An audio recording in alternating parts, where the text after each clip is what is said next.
Good morning, everyone, and welcome to today's Eurofund Ask the Expert webinar. Today's webinar is going to be on the subject of how to help workers struggling with inflation. Thank you for signing up and joining us today. And as you know, you can follow us live and join the conversation. You can also follow us on YouTube, where the webinar will be played out simultaneously. My name is Mary McCaughey. I'm Head of Information and Communication here at Eurofund, and we are delighted today to be able to bring together three of our key experts from Eurofund to discuss this very pertinent topic. Together, we are going to look at the impacts of inflation on pay in real terms across Europe, and we're going to look at how this is likely to develop over the coming months. We want to also speak a little bit about the broader societal implications of declining purchasing power and the role of public services, of course, in building resilience across the EU at a time like this. We've all seen the impacts of inflation over the last period, and hopefully we're beginning to see this ease a little. And with the European Commission's spring economic forecast projecting that EU inflation will fall to 6.7% in 2023 from the 9.2% it was at in 2022. It's also projecting that it will ease to about 3.1% in 2024. So that may be good news. It might look as if inflation is going to have peaked for the foreseeable future.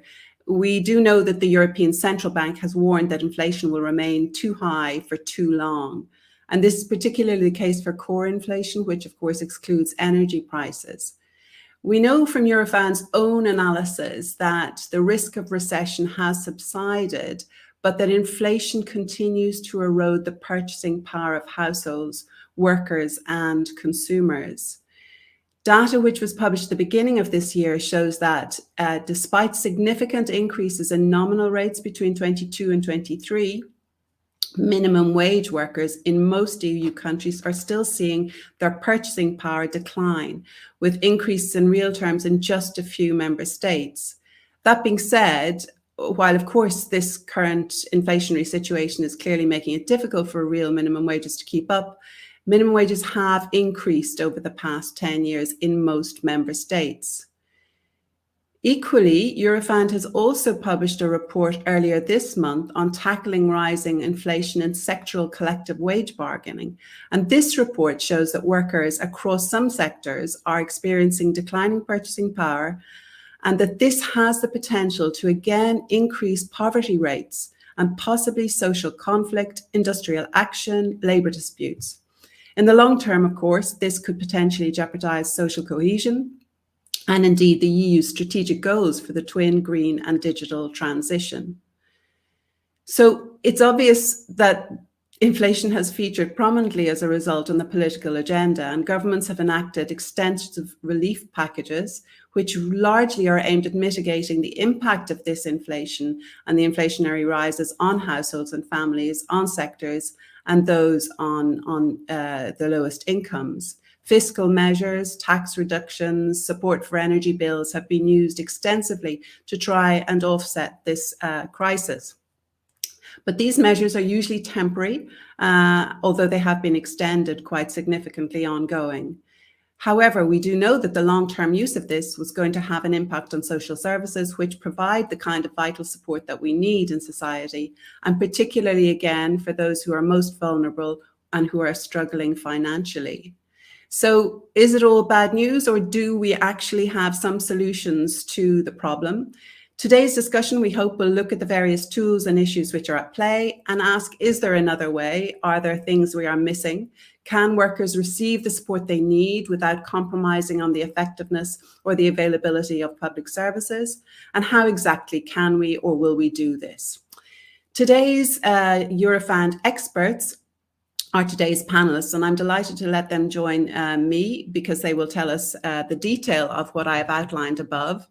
We have Senior Research Manager Christine Aumayr-Pintar, who's from the Working Life Unit here in Eurofund. We have our Head of Unit, Tadas Leončikas, from the Employment Unit, and we have Research Manager Ricardo Rodríguez Contreras, also from the Working Life Unit. So welcome to the three of you this morning. I'm very happy that you're able to join. And for those of you who have logged in and joined us this morning and who are our regular audience, you know that Eurofound is an EU agency whose role is to provide knowledge to assist in the development of better social, employment and work-related policies.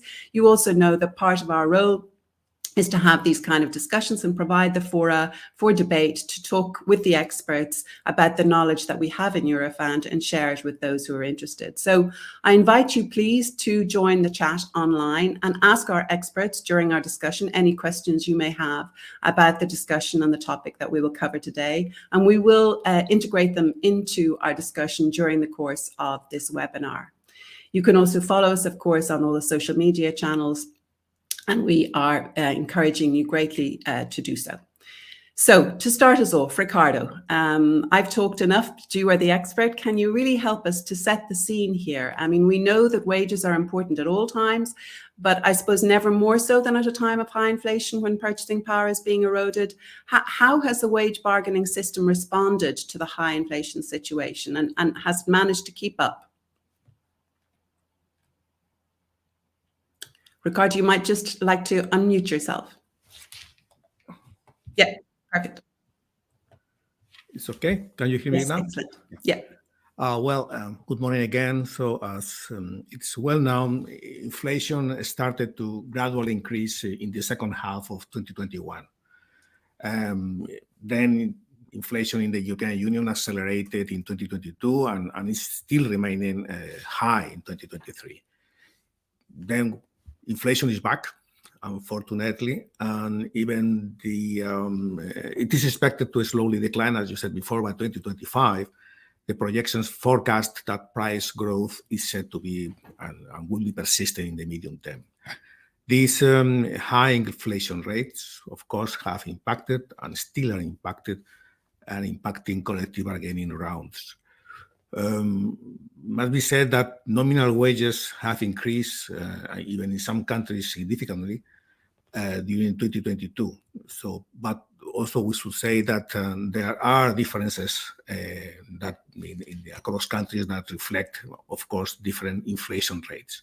In 2022, according to the Spring Commission forecast, nominal wages grew close to 5% in the European Union, and it is expected to grow close to 6% in 2023. However, real wages declined in many member states, particularly in those with higher inflation rates.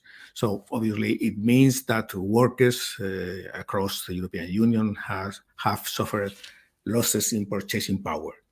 Regarding collective bargaining, first of all, we should say that there are many differences among collective bargaining, collective wages bargaining systems and pay setting mechanisms across member states and particularly across sectors. So however, overall negotiated wages have struggled to keep up with inflation. This is already recognized with inflation rates, mostly growing slower than inflation. We have conducted an in-depth analysis of collective wage agreements in 4 sectors, chemical and pharmaceutical, metalworking, and hospitality and domestic work in 3 countries, France, Germany, and Italy. These collective agreements were signed up in 2022 or by the end of 2021, so precisely when inflation started to be noticed or even had started to escalate abruptly. Again, in most cases, wage growth has remained below inflation, affecting mainly low-income groups, and even with, as I said before, nominal wages pick up in 2021 and 2022. In this specific sectoral analysis, it's hard to estimate the real wage increase in each sectoral collective agreement, because mainly wage increases have been accompanied by one-off payments in order to compensate purchasing power, the loss of purchasing power. The data that we have got suggests that there have been more significant increases in the collective agreements in the services sector, which is something surprisingly to some extent. But and because these sectors are basically characterized by lower productivity, lower skills, even lower because union membership is relatively weak in these sectors, and of course, weak collective bargaining coverage. Then these increases should be considered as somehow exceptional. Mainly because we also have found that in the negotiations, new drivers such as labor shortages have shown up. It can maybe significantly it can influence sectoral collective bargaining, and then this is the reason why this has led to higher wage outcomes. This is interesting because it's generally stressed that labor shortages are rather connected with jobs linked to green and the digital transition. But however, there are activities in the services sector that are also experiencing labor shortages, particularly in lower paid jobs. This is consistent with other strands of Eurofound research in minimum wages, etc., etc. But just to conclude, to say that with wage rates, as you said before, tensions may surface in social dialogue and collective bargaining over the coming years. Right. So I suppose in some ways, I think we should come back at a later stage to the issue of labour shortages and how that is linked, Ricardo. But I mean, here, Christine, we've seen that different collective wage bargaining systems have reacted in a way differently during this inflation hike. But it would still seem that wages have grown, but they haven't grown enough to keep up with the inflation hikes. And not only that, it would seem that those in low-income groups seem to be the most affected. Is there something that can be done to target the paid groups at this time? Would increasing the minimum wage, have we seen that to be an effective response in some countries at least? Yeah, thank you, Mary, for this question. And obviously, following on from what Ricardo has said, collective bargaining is very important for wage setting in the EU. But we also need to bear in mind that there's really a huge variation in how many workers are covered by collective bargaining agreements in the member states. So, on the one end of the scale, you have nearly all employees covered in countries such as Austria, Belgium, France, Italy, Spain, many, more than 80% in Sweden, still very high in Denmark, etc. So for those workers, collective bargaining rounds matter very much for workers in those countries.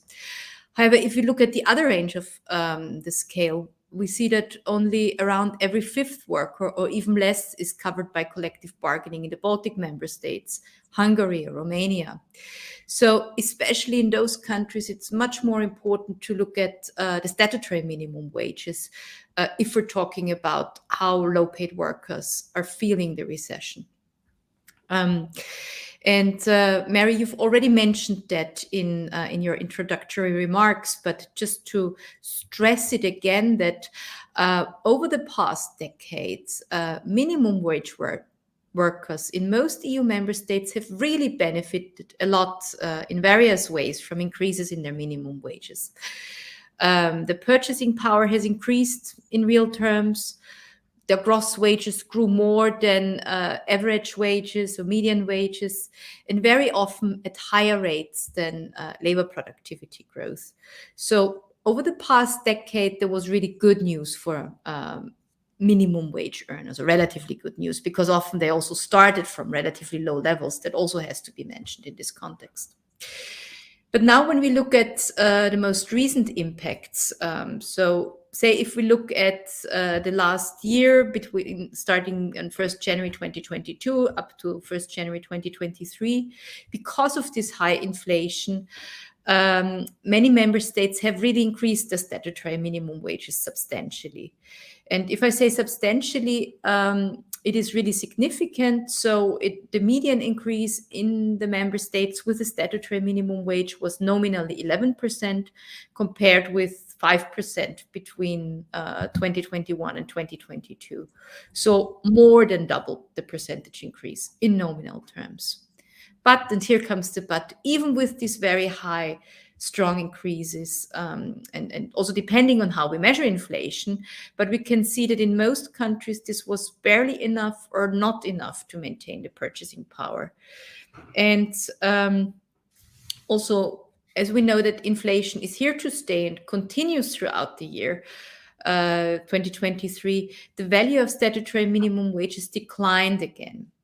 So coming back to this good news of the past decade, so far we have not seen yet that the purchasing power loss has eroded the long-term gains, but we need to be very careful and watch this space, that the minimum wage setters in the countries need to do that, to see that these decade-long gains are not eroded now.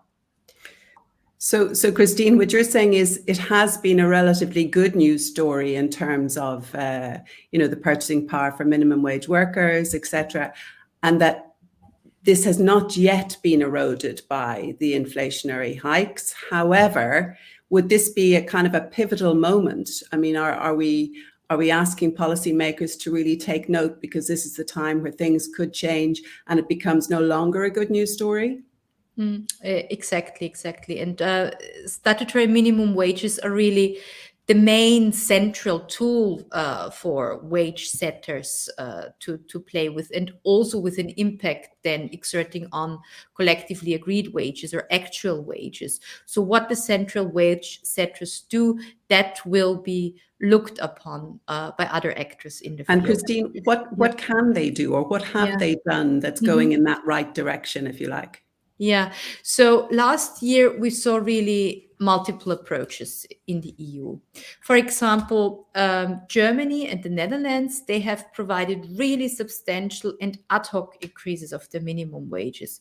So Germany went from a bit more than 10 euros up to 12 euros. In Germany, this was not specifically and initially connected to addressing inflation. It was more, politically motivated step promised already pre-election. However, it really came just at the right time in the context of rising inflation. Netherlands have a very fixed way of setting the minimum wages, very rule-based, linking it to actual wages. And for the first time since they have introduced the minimum wage, I think for the first time since the 1960s, they have deviated from that rule and have provided a very substantial ad hoc increase of more than 7.5%.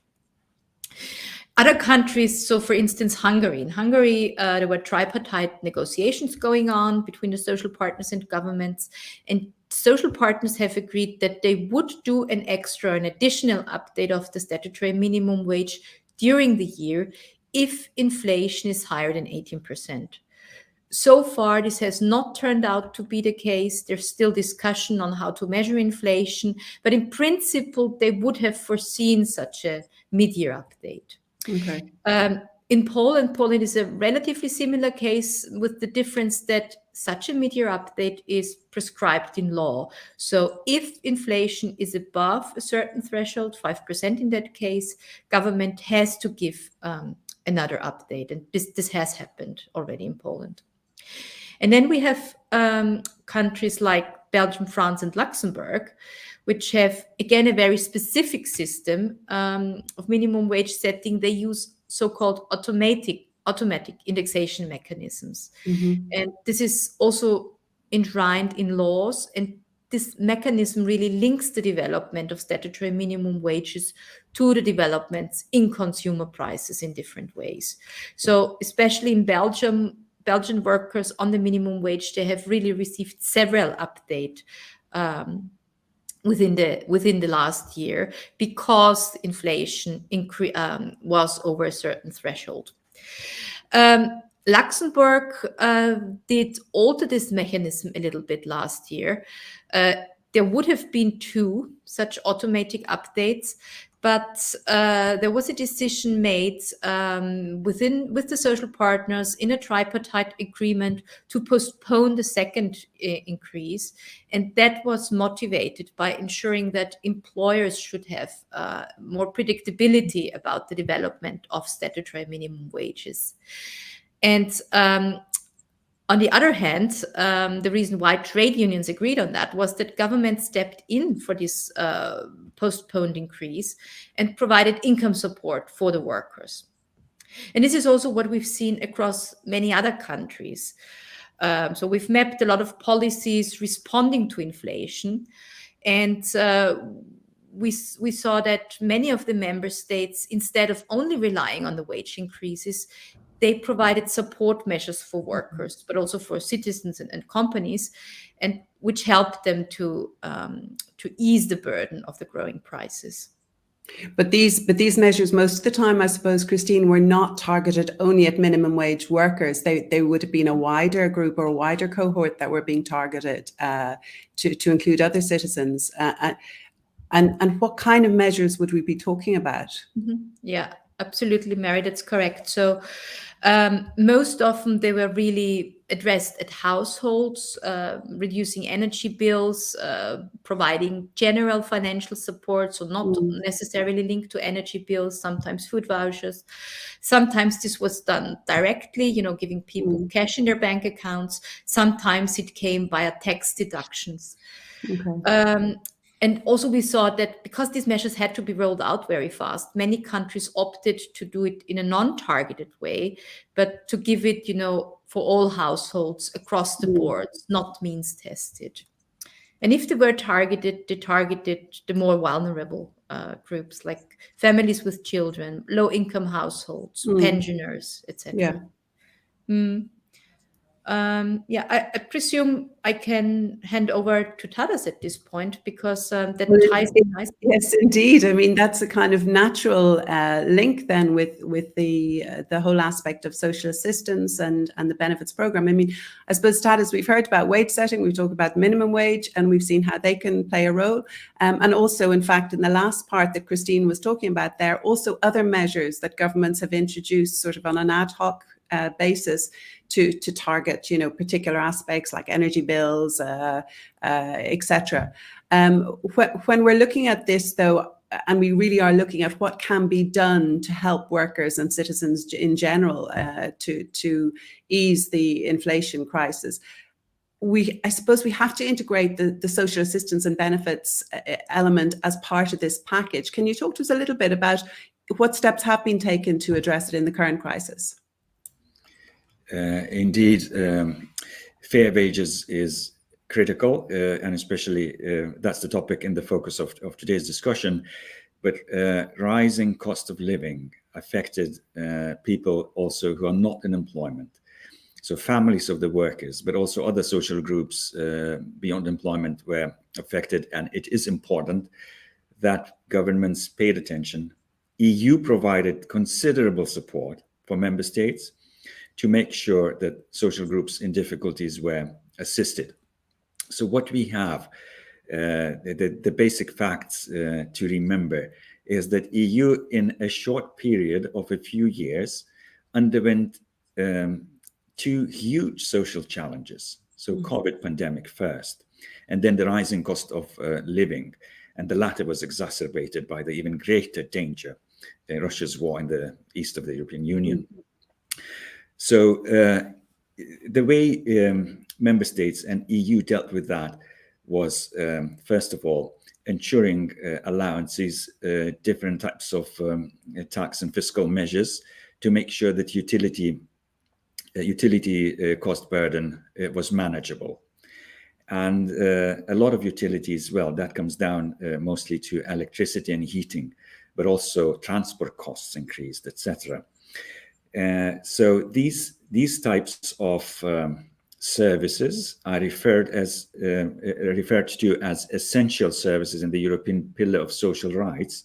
Here we come to see the importance of deepening the social dimension in the EU policymaking. And as Christina said, a lot of these measures, in order to be introduced and rolled out quickly, were universal, applied across the board. Now, in 2023, we are at the moment when a lot of those measures are being winded down, removed, or planned to be diminished, if not entirely removed. So it's a critical moment to have tools to identify which groups suffer or encounter difficulties, to make sure that support is targeted and targeted effectively. But in the broad background of these last 3 years or so, we have to also realize that EU as a whole and its individual member states were quite successful in managing this burden. So if you look at social protection mechanisms, social assistance tools, at a broad EU-wide picture, what we can notice that minimum income thresholds have been raised in a number of countries. EU is debating now further how to ensure adequacy of minimum incomes. Large group of older citizens, pensioners. In the first year of the pandemic, we saw that pensions didn't grow as fast as the wages. However, pensions have not been cut, and scheduled increases also took places across a number of member states. The percentage of GDP that was spent on unemployment benefits increased considerably in the first year of the pandemic, when we had the general economic slowdown, and it was staying high in 2021, the second year of the pandemic, and so on. So compared to the years before. So a lot has been done to assist workers, first of all, in preserving their jobs. And now we speak about further developments around wages. But other groups beyond workers were also assisted. Disability benefits increased as a percentage of GDP. Catch up in supporting family services, in fact, has been slower. And we know that's important. However, that also has increased in terms of support provided from 20 to 21. So that's a whole array of measures. And it's important that we focus on difficulties and prepare tools for tackling them. But we also need to see that we are in quite a confident background of a lot of tools rolled out. And as we focus on the most vulnerable, we also need to see the positive general background. In work poverty, one of the key challenges in regulating wages, adjusting them to be adequate, has been on a slow but declining trend since the aftermath of the financial crisis.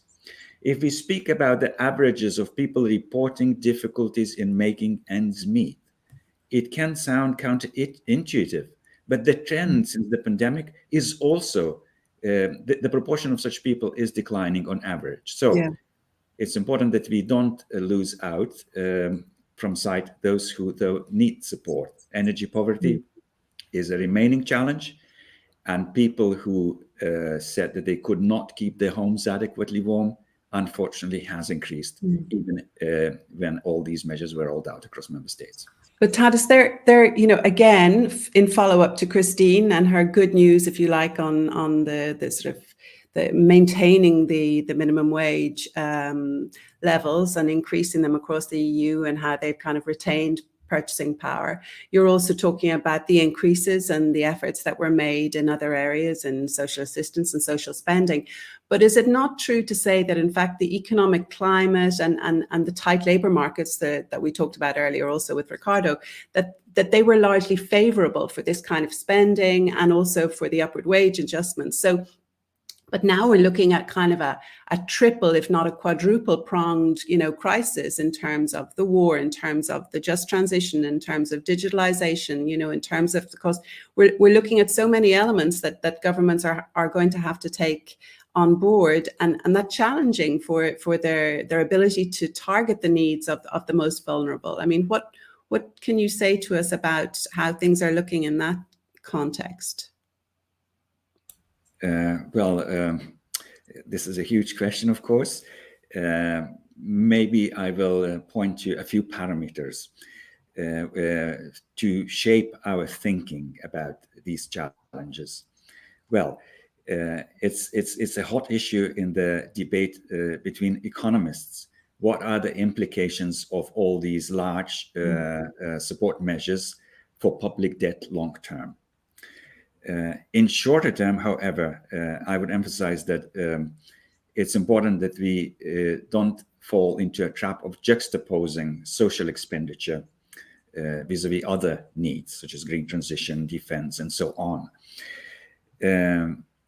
The measures applied throughout the pandemic and then into the challenges around rising cost of living actually helped European societies to stay resilient, basically to stay resilient during the pandemic and to quickly bounce back into economic growth and active participation in labor markets as soon as the pandemic began receding. And we have worldwide other countries that we can compare to that did not have this mechanism applied. The USA, for example, had much larger rise in unemployment, and we know the human costs associated with that. So another approach or idea to be aware about in European context is social investment. So social expenditure is not only a cost. It has a purpose. It helps people transit from life phases, from unemployment to employment, from education to work, to family, and so on. So that opens up another important area for policymaking, and also another important dimension of European social model, public services, unmatched basically in the world context. So in this contemporary current situation of emerging challenges, support measures being winded down for energy bills and so on, we need to make sure that emerging cost barriers do not get in the way of people accessing key public services, and key public services such as including healthcare, childcare, schools, but also care services for people in need. Again, I can only point out high relevance, long-term relevance of the European pillar of social rights. The strength and social dimension in the EU has not been fully realized, I believe, so far. And accessing public services, apart from monetary dimension, is by no way an easy challenge to deal with.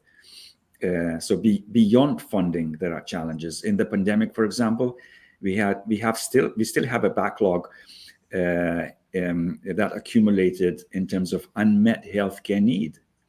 That was one area, for obvious reasons, access, social distancing, access to healthcare facilities was limited.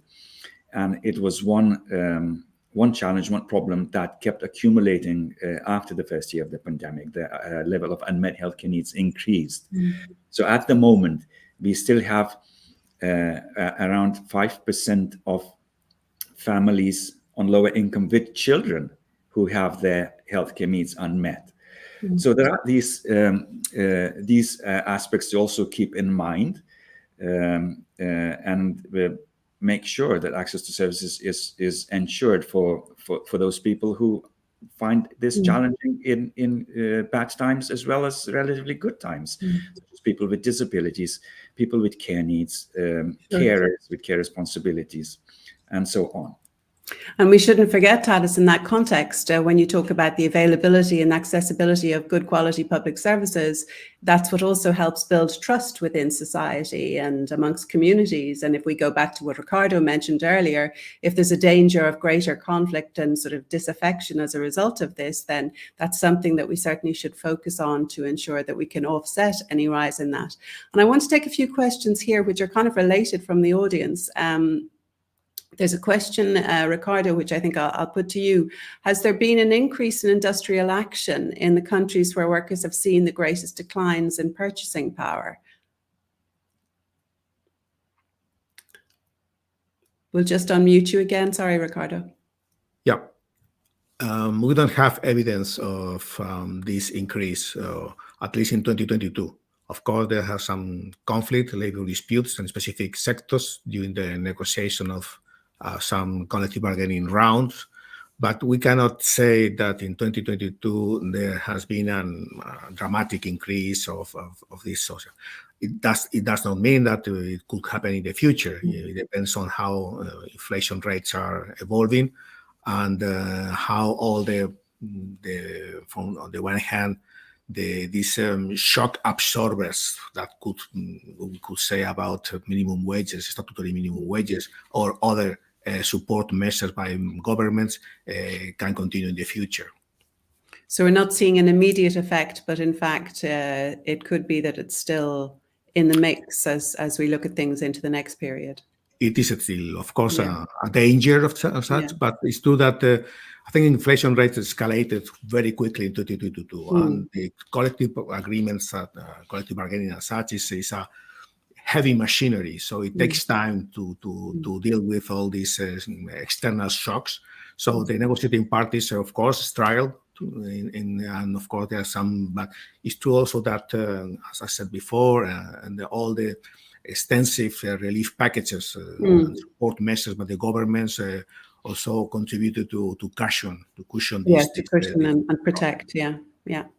I mean, a related question also, Tadas, with respect to what you raised about in-work poverty. There's a question from the audience which talks about the current trend of rising inflation and how that could it potentially undermine the positive trends in reducing work poverty in work poverty over the past decade? And you referenced that to some degree, but maybe you want to say a few words again?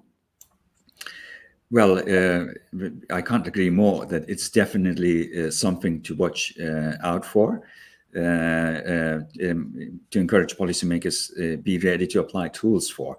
But so far, the latest data we have about in-work poverty in the EU comes from 2022, so the previous year, and it had the lowest average figure since the aftermath of the financial crisis. However, I mean, there's no reason for complacency. So the latest figure was 8.5% of people of working population were in work poverty. And just to remind, in work poverty is a basically household measure. So it's an indication of people being in employment but not having sufficient household income to meet their needs or care responsibilities. So, well, it's under the figure of every 10th worker or their household, but still a considerable proportion of labor force. What is important also to watch out, even if the trend, a positive trend would continue, that's what you would wish for, is emerging challenges and new categories of workers that are appearing in the new gig economy. Underprotected workers related to platforms and similar types of jobs.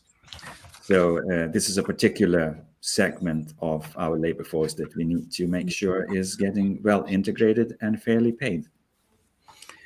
Okay, and a final question for the moment, which I'll put to Ricardo or Christine from Elvira, who's asking, would you recommend that wage increases keep up with inflation, automatic, in the future, so that workers do not lose purchasing power? Is there a fear of wage inflation spiral in that case? And how about companies' benefits? So there's sort of a 3-in-1 question there. I don't know if you want to share it.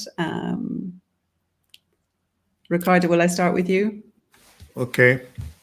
First part of the question is about the recommendation, wages increases to keep up with inflation. Well, this is not a tendency that we have in the collective bargaining systems across member states. As I said at the very beginning, there are a lot of different approaches to pay settings. First of all, for example, indexation, formal indexation linking wages and inflation is banned, is forbidden in some countries, France, for example. So it is not a way in which collective bargaining is dealing with wage increases a long time ago. So the only examples that Christine mentioned before was Belgium, Luxembourg, and a couple of countries that are somehow linking indirectly the wages and inflation, but this is a minority. But it's true that what happens in practice is that at least at the sectoral level, there are some indirect ways in which wages are linked to inflation, and that multiple combination of possibilities in some countries. Ex-post reviews, for example, or many others. For example, as Christina also said before, the impact of statutory minimum wage is very important for low-paid group of workers. So I think mostly social partners do not agree with linking automatically wages and inflation. That's a reality. They prefer to have autonomy in order to negotiate what is at stake. And the fear of a wage inflation spiral, I'm sure that's... Well, so far it has not happened. It's true that we have had a lot of extensive relief packages. So the wage price spiral, that does not happen so far. It's a huge discussion also among economists. It's there. So this is something that we can see probably in a second wave. We'll see what happens, for example, when all these packages of relief will be retired will be soon. But so far, definitely has not been the case. Okay, and maybe I can roll the company's benefits, the question there about how about companies' benefits. And there's another question, which is how overall are businesses coping with increased wage demands? Maybe, Christine, can you say a few words on that? Of any use? Not so much on this side, I'm afraid. I would have been in a position to answer the other two questions, which I found very relevant. So maybe I start with the have we seen increased strikes? And yes, Ricardo is absolutely right. We don't really have a good overview yet of increased strikes across the EU. However, we know that especially the countries where workers were most affected by purchasing power losses are also those countries where traditionally strike levels are very low. So I'm talking now about the Central and Eastern European member states, where in most countries there is no significant strike volume ongoing anyhow. And there might have been some increases in Hungary, for instance, number of days striked. But overall, this is still at a very low level. Where we see strikes in connection to collective bargaining is obviously only the countries where you have a substantial collective bargaining on wages going on. And one example is Austria, my home country, where usually there is a zero strike statistic nearly every year. And in the context of wage bargaining, in the context of inflation, this has increased in the past year. And we also saw it, as Ricardo mentioned, anecdotally in some countries with very strong unions in the public sectors. Slovenia, Finland, Portugal, major strikes. Then the other part I wanted to jump on was also completely in agreement with what Ricardo has said. The long-term tendency in wage setting was to move away from indexation mechanisms and automatic indexation mechanisms. So when we think about the last crisis, the economic recession, the Great Recession, they have really come under a lot of pressure from, especially from the EU level, with the country-specific recommendation that were given to the countries with automatic indexation mechanisms. No major reforms have happened. The other reforms that have happened that Ricardo alluded to happened already a long time ago. That was in Spain, in Italy, that had abolished automatic indexation in collective agreements. In the other countries, that didn't happen. And I had exactly the same question going into now this inflationary period. What will happen to automatic indexation mechanisms? Will they again start to be promoted? And to be honest, I've also not seen that picking up. It's more that I think the negotiators need to be really mindful about how to address inflation. On the company benefits, okay, and Tadas, maybe quickly, sorry. Yeah. Yeah, on the company I want to come back on the company's benefits, so go ahead, Christine.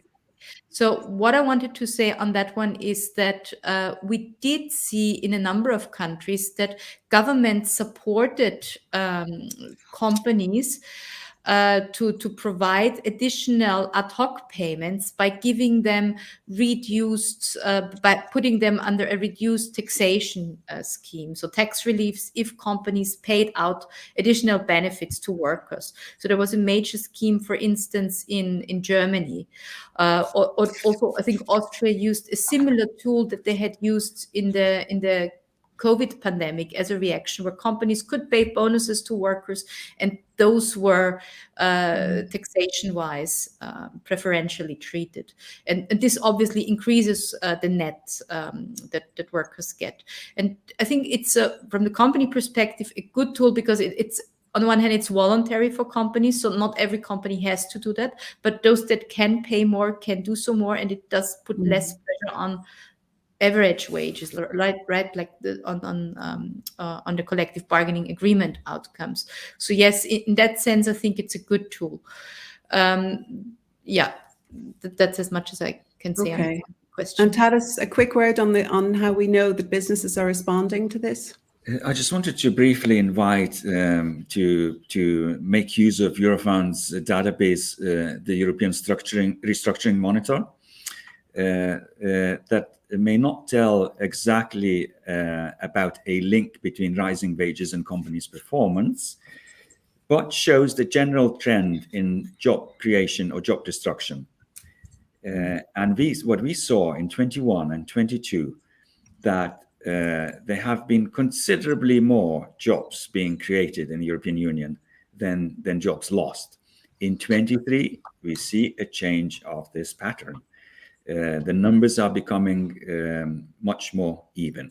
So it could be that the times are changing, but it's important to see that we have some reason to have confidence. Businesses were growing, even though we would be reading stories about big dismissals in the media. So everyone knows anecdotes, but let's not lose out of sight big trends that have been quite positive so far. Okay, I want to try and fit in a couple more questions also now before we're coming to the end. But there is a question that came in here on are workers working longer hours in order to deal with the declining purchasing power? Does inflation have an impact on working time in that way? And what I really wanted to kind of bring that into a bigger question, if that's possible, Ricardo, not so much on the direct response to that, but the issue of wages in the current climate of inflation in collective bargaining processes. Is this taking precedence over other issues that would normally be part of the collective bargaining process, such as working time or adapting to digitalization, etc.? Do you find that it's coming to the fore more so?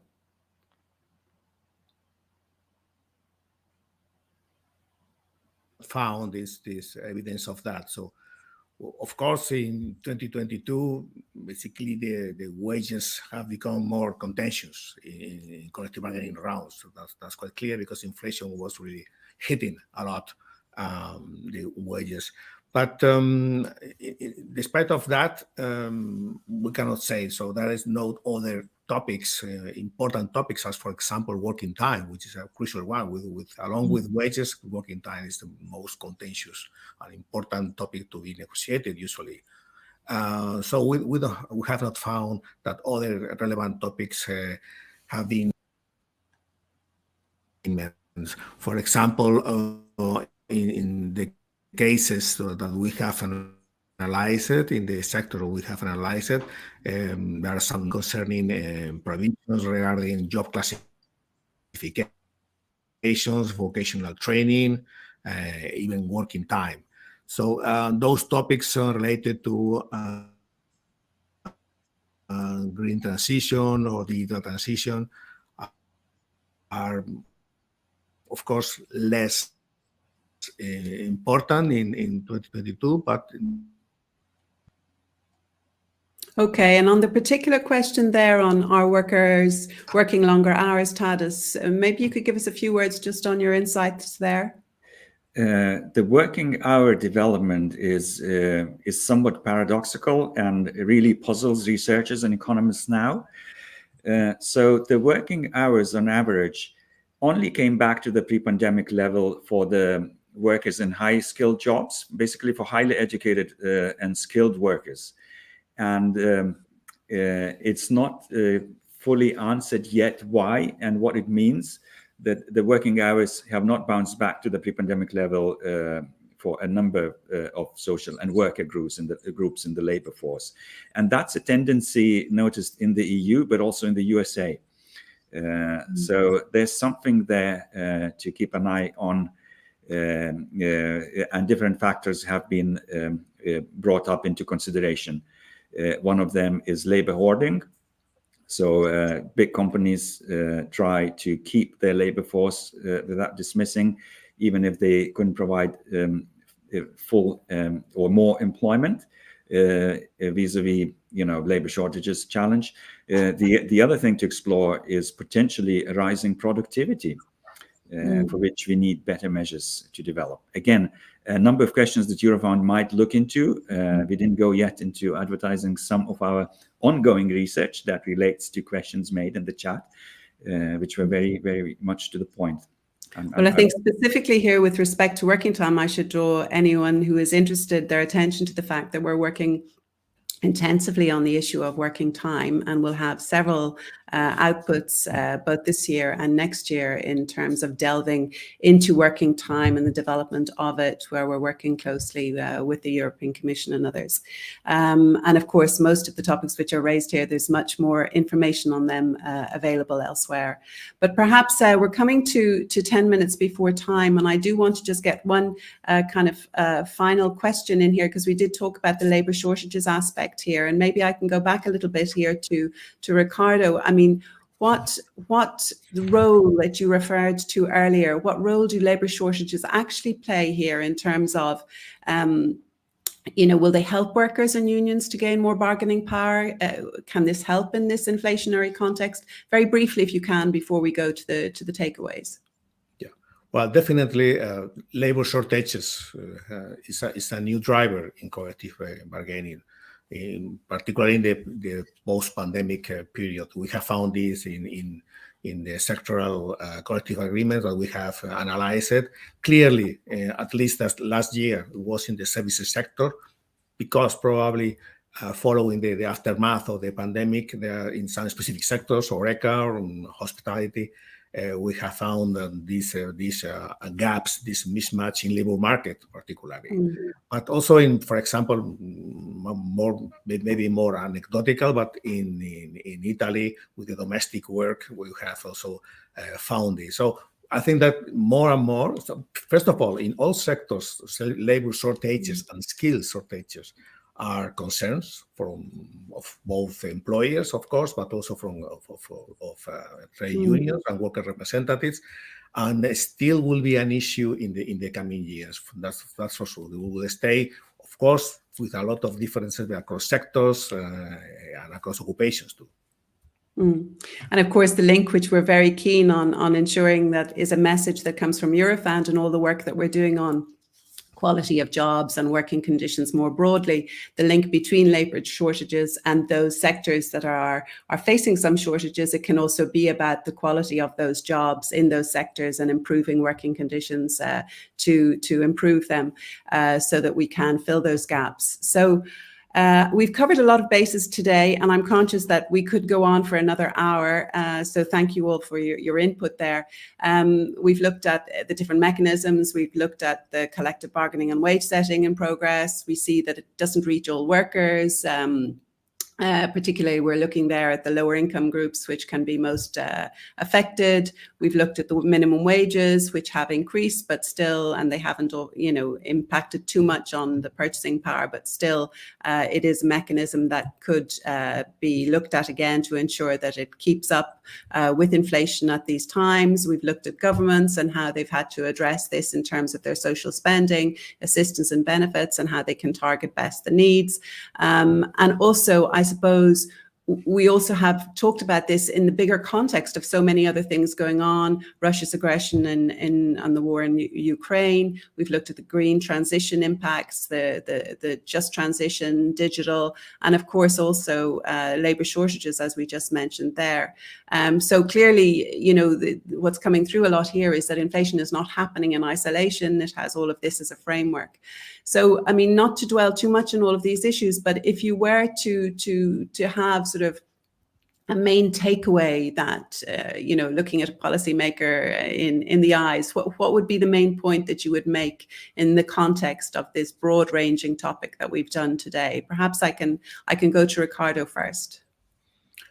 Well, I'm not sure to policymakers, but at least to negotiating parties, because it's about collective bargaining. But certainly, if we have this context of inflation is back, but also is going to stay for a while, at least over the coming years, that's for sure, then it suggests that respecting the autonomy of the social partners, I think that it's needed that the negotiating parties should find a way to include some kind of additional mechanism to enable workers to recovery and, of course, to sustain purchasing power, particularly the low wage groups. And this mechanism, of course, should be balanced in order to avoid any risk of wage price spirals and so on. That's my main take. So the negotiating parties should really find a way to balance and to find a mechanism to compensate that. Very concise. Thank you, Ricardo. Christine, what would be your main takeaway? Yeah, thanks, Mary. I think I have a more technical takeaway. When we think about low wage earners or also low income households, they have to spend a much higher share of their income, especially on the basic necessities, food, energy, housing. So I think when we're looking at their purchasing power, it's so important to realize what is exactly the exposure to these price developments, to inflation, and that this is really taken into account.